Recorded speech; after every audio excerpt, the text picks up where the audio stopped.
Hi, I'm Donna Jordan from Jordan Fabrics. Today we're going to make a curvy log cabin, and we're going to make it from a jelly roll. Now, a traditional log cabin has strips that are all the same width, and they're built around a center square in kind of a spiral pattern. A curvy log cabin has strips that are different widths, and that's what's going to give the appearance of the curves. Once the blocks are done, we can lay them out in different manners to get different curvy looks. Now, I've worked out all the numbers for the pattern, and I've got them all sketched out here, but you don't have to worry about remembering all of this. We will have a free pattern. It'll be the first link right below the video. Just click that and you can print it off and follow along. So the blocks we are making are going to have a light side and a dark side. The dark side is all going to come from the jelly roll strips, and the light side is all going to come from yardage. So we're going to need 2 yards of a light, and we're going to need 32 jelly roll strips.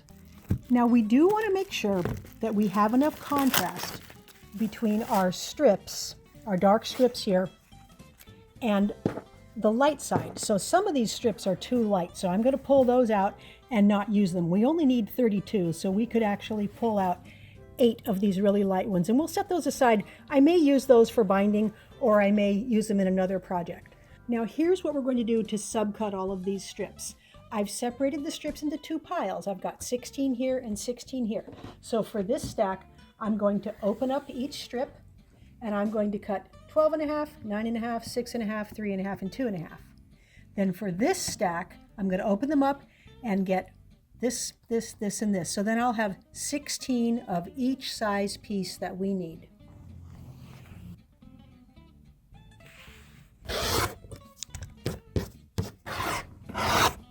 There's all the different dark prints cut to size. The next thing to do is to cut the light pieces. So we are going to cut some 1.5 inch strips, the width of the fabric. I need 25 of those strips. Now, these strips are also going to get subcut, but you're going to be able to keep them all folded.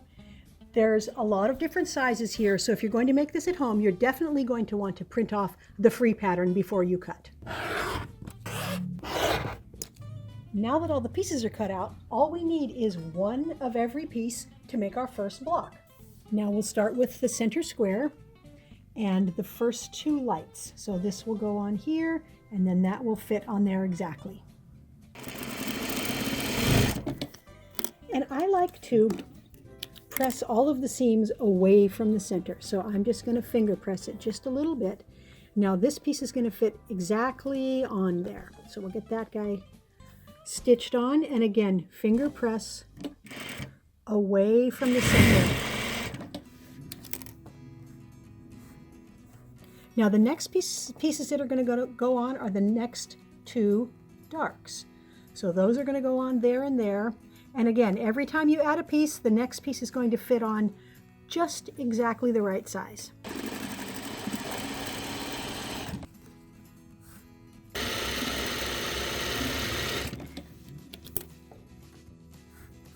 Now I'm going to add the next 2 lights.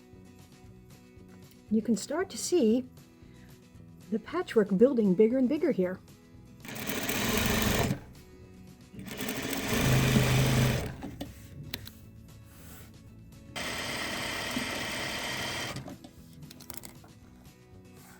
Now we're ready for the next 2 darks. So you can see I'm just going to keep adding 2 lights, 2 darks, 2 lights, 2 darks, till I get all of the pieces onto the block.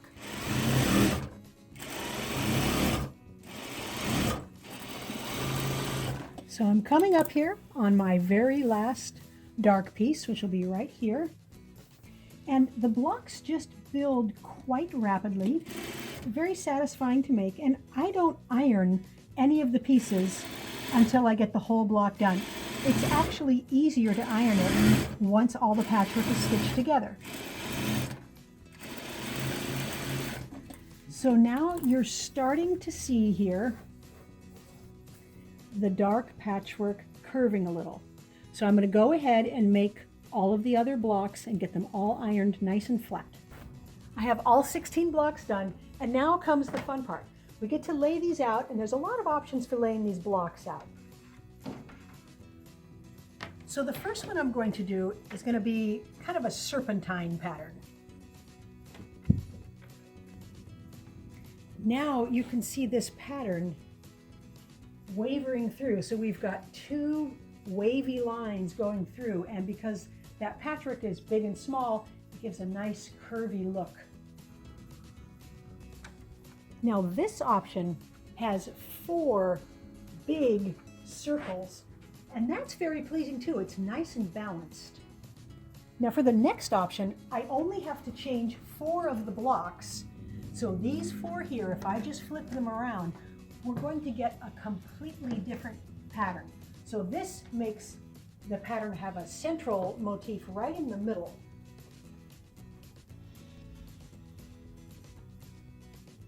Now this layout still has a central pattern, but now we've got a secondary pattern that shows up those big white star-shaped things.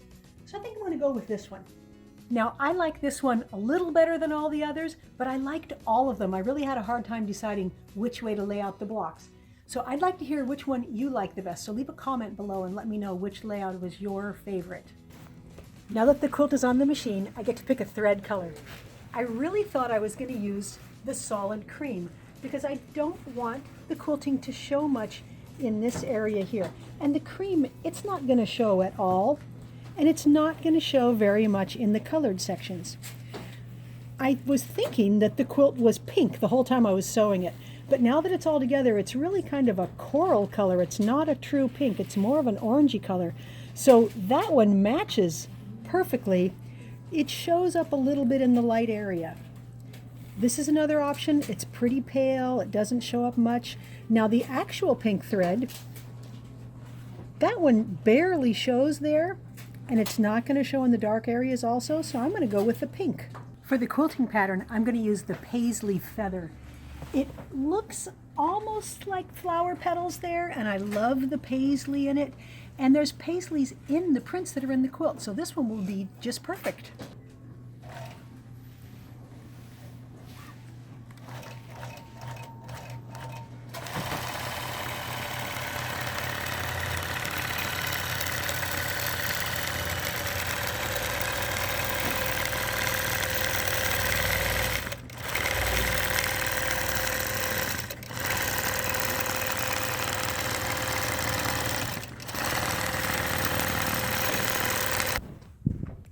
Now that the quilt is done, you can really see those curves in it. So happy with how it turned out. Now I used a whole jelly roll for the quilt. I used 32 strips in the patchwork, and then the 8 I had left over, I used those on the binding. So if you're going to use your extras for binding, cut them in half so you get a smaller piece of each one. That will look really good. The quilting, it just shows up as nice little shadowing there. And I love all of these seams. Using just one fabric here really gives a nice, cool look. On the back, this is not from the same collection as the top prints. So these are a Moda Rue 1800 from Three Sisters. And this is from Riley Blake. It's called Bliss, but it coordinates. So I will often use a backing fabric that has nothing to do with the top, something from a different collection. So really fun to make, really easy. I honestly made this in about a day and a half.